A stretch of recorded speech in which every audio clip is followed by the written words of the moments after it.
Según la leyenda, Roma fue fundada en el año 753 a.C.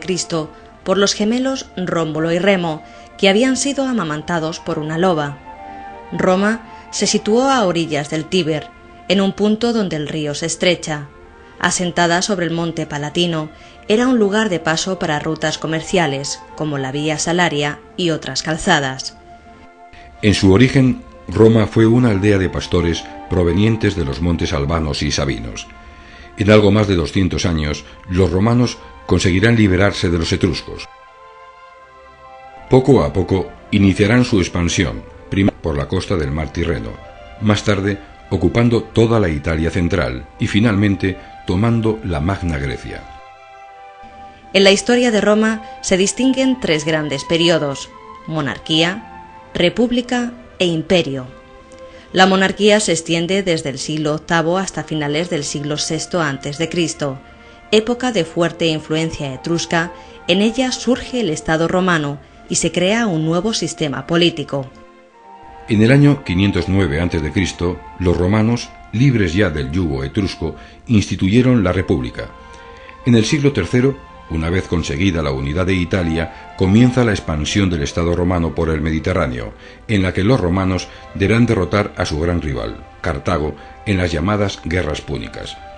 La primera de ellas, entre los años 264 y 241 a.C., se salda con el paso a manos romanas de las islas de Córcega, Cerdeña y Sicilia.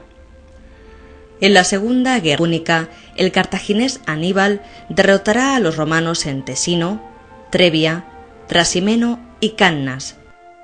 En respuesta, Pluvio Cornelio Escipión partió en dirección a Hispania y venció a los cartagineses en Ilipa. Con la batalla de Zama, en el año 202, Roma vencerá a su principal enemigo, convirtiéndose en la primera potencia del Mediterráneo. En la Roma republicana, el foro era el centro de la vida política y pública.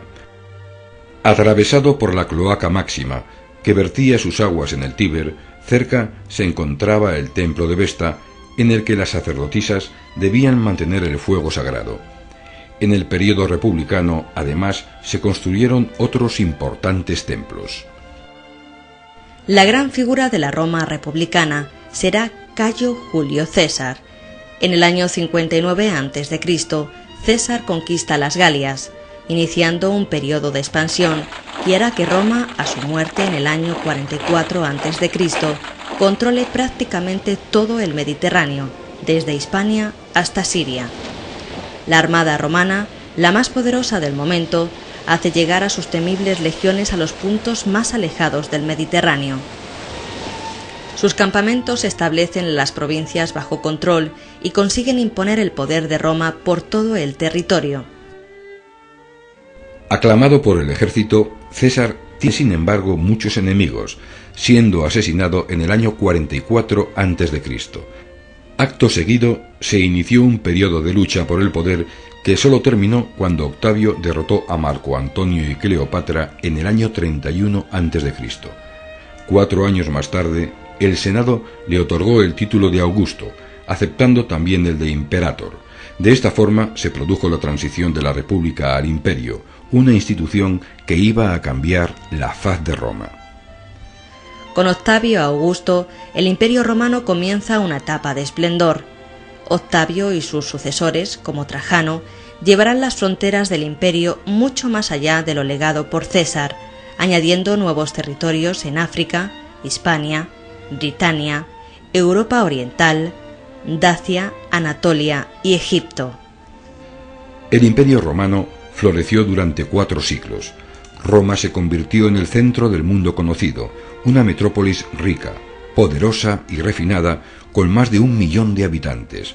En su centro, desde la columna triunfal de Trajano hasta la inmensa arena del Coliseo, se erguían magníficos templos y edificios públicos. El Coliseo, uno de los más importantes edificios de Roma, fue comenzado a construir por orden de Vespasiano hacia el año 71. Con forma elíptica, podía acoger hasta 50.000 espectadores que disfrutaban viendo las evoluciones de los gladiadores sobre la arena. Los foros siguieron siendo el centro de la vida de Roma como durante el período republicano. Grandiosos, salpicados de majestuosas construcciones, estatuas de dioses y héroes embellecían el magnífico espacio urbano.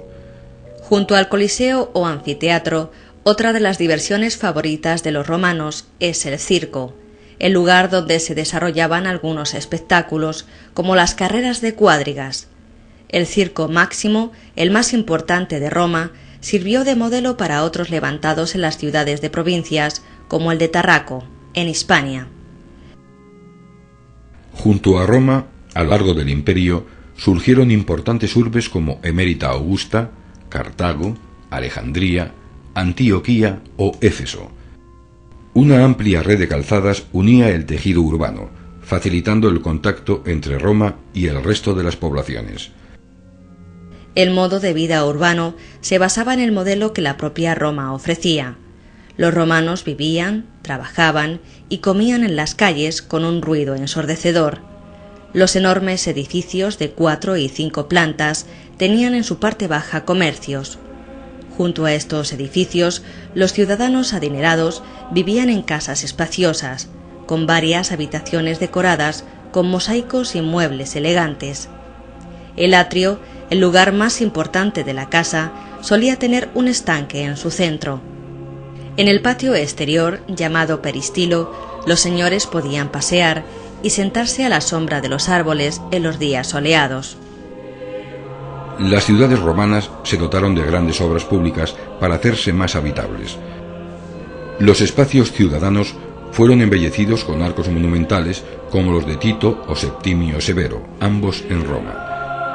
Esta práctica se extendió a lo largo del imperio, erigiéndose numerosos arcos como el de Bará en Hispania. Otras obras públicas al servicio de las ciudades fueron aún más impresionantes, como los teatros, anfiteatros o circos construidos para el ocio. La higiene pública de las ciudades fue atendida por medio de la construcción de red de alcantarillado, termas o acueductos que abastecían de agua corriente a las poblaciones.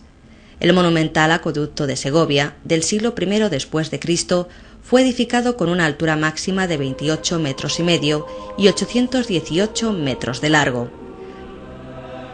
Para su construcción fueron necesarios 20.400 bloques de piedra, unidos sin ningún tipo de argamasa. Fuera de las casas, el lugar preferido por los romanos para su esparcimiento y reuniones eran las termas. Lugar espléndido y elegante, solían tener las paredes recubiertas de mármol. Había en ellas baños de agua fría, caliente o vapor. Allí acudían al atardecer todos los hombres. El mundo romano e imperial floreció durante 4 siglos, pero cuando los ejércitos de las provincias cobraron fuerza, estalló la guerra civil en el siglo III después de Cristo. Para mejorar la administración del imperio, en el año 293 Diocleciano establece la tetrarquía, repartiendo el territorio en 2 Augustos y 2 Césares. Diocleciano recibió Oriente, Maximiano Italia y África, Constancio Cloro se quedó con Hispania, Galia y Britania, y por último, Galerio recibió Iliria, Macedonia y Grecia. Reunificado en el año 324 gracias a Constantino, en el 395 vuelve a dividirse, esta vez en 2 partes, Oriente y Occidente, con capitales en Bizancio y Roma respectivamente. Sin embargo, la presión de los pueblos bárbaros establecidos en las fronteras atenaza a un mundo romano en plena decadencia. Roma será saqueada por sucesivas oleadas de visigodos, hunos y vándalos. En el año 476, el último emperador romano de Occidente es depuesto, finalizando una larga historia en la que Roma, la ciudad eterna, ha sido la cabeza del mundo.